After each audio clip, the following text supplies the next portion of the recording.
Sanghar police का कारनामा।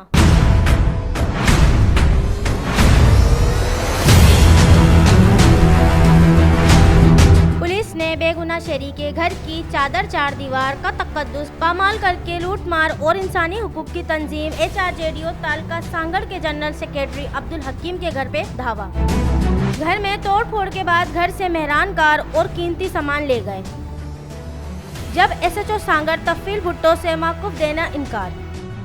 हम सांगड़ थाने की पुलिस गर्दी की सख्त मज़ामत करते हैं और मुतालबा करते हैं chief justice supreme court Pakistan, chief justice high court Sindh, IG Sindh, DIG Shaheed Benazirabad, SSP Sanghar इस वाक़ये की शफाफ इंक्वायरी करके पुरअमन शहरी ह्यूमन राइट्स के इदारे अब्दुल हकीम को इंसाफ फराहम किया जाए।